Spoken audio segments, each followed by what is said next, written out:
Hi, this is Eddie Bitar, and we're live from Zürich for Next Universe. Eddie, how are you doing today?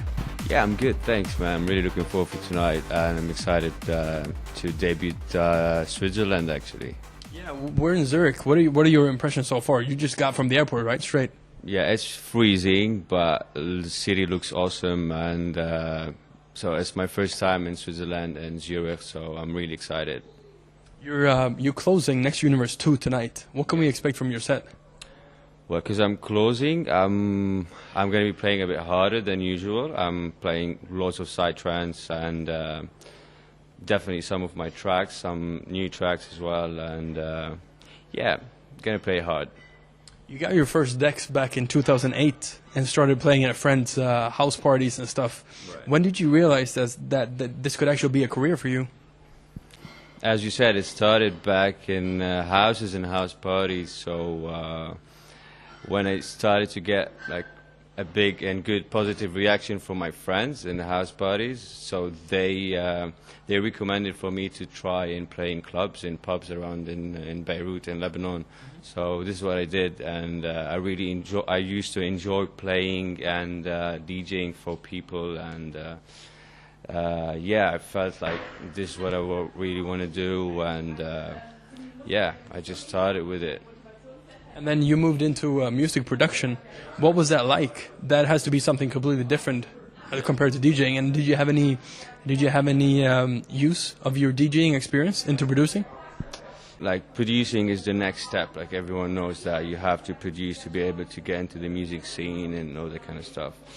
But from my DJ skills, what I learned for producing is what I want to produce, because I DJ like for 2 or 3 years, and I kind of know like the genre of music and what I want and what I want to change in those tracks that I used to play and stuff like that. So yeah, it definitely helped. And I did a sound engineering course in London for 2 years, so it pushed me really positively in my production skills, and yeah. What was it like to move to London? And was that only due to music? Yeah, it was literally just for music, because I was based in Lebanon, and Lebanon is a really small country, so opportunity-wise for music is not that much. So I had to take a decision to move to London. I already had contacts in London, and they were telling me you need to come over here so you can push yourself a bit more and stuff. So yeah, basically my move to London was the next step for me. Yeah, I had to do that, and it helped me a lot, and yeah. What was it like to, if we take away the music out of the equation, what is it like to move cities or to move countries like you did? It's kind of hard. You're basically leaving your home country, leaving your family and friends, and because you're doing something you really want to do and you really want to succeed in that thing, so you just had to put everything, all your feelings and stuff on the side, and just focus on your work. You actually moved back to Lebanon from London. What is that like, and how come you did that? I did three and a half years in London, and I got all the contacts that I wanted to do, and I played in loads of big festivals, and I had like kind of a residency at Ministry of Sound, playing there like every one and then.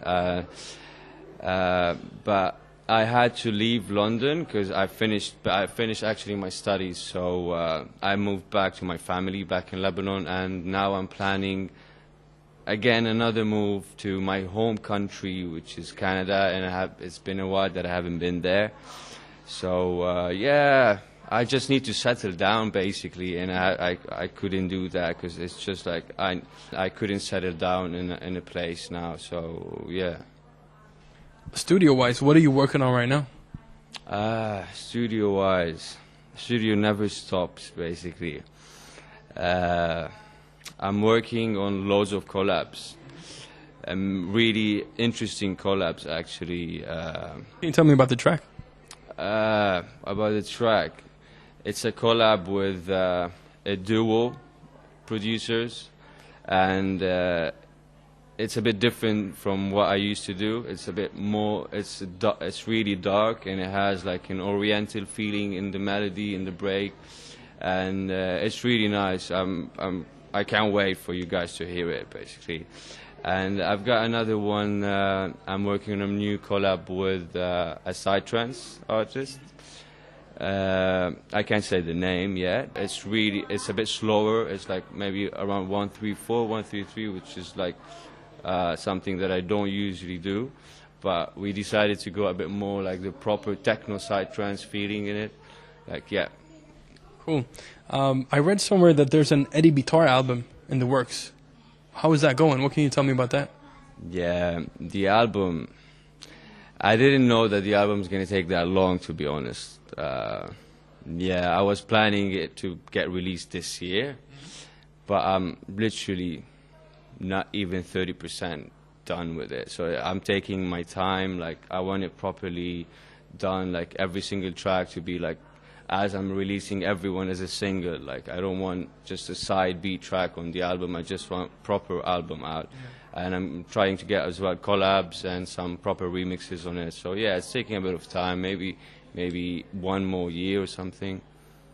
Yeah. Cool. Now I have to tell you, your track Rollercoaster, when it was released, really blew me away. The way it's created and the genres mixed. Yeah. How did you do it? I mean, was that your plan at first, to do it like that? I was just planning to do a normal tech trance track, and I was just in the studio and I was listening to some dubstep samples and stuff. I was like, I can do something with it. Like, I decided to try and see how it sounds, and it sounded really good. And just combining different genre together, it just like made it a bit different and like cool and special. And yeah, I had really good feedback on Rollercoaster.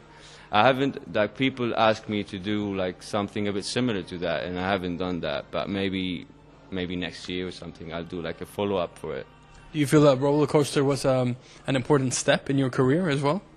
Yeah, I can say like Rollercoaster was one of my biggest tracks in the first period of my career. Mm-hmm. Like yeah, I can say that it pushed me, and it gave the Eddie Bitar sound in a way, if you want to say that. Yeah. How do you feel? I mean, do you feel that you have found your sound right now?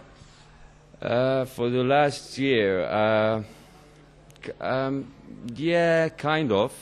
I really love psytrance. That's why I'm struggling like between trance and psytrance. I don't want to like switch into psytrance because people that know my music and love my tracks and they do appreciate psytrance, but they won't appreciate the thing that I'm gonna switch literally to psytrance. So I'm trying to combine. I'm still trying to find myself.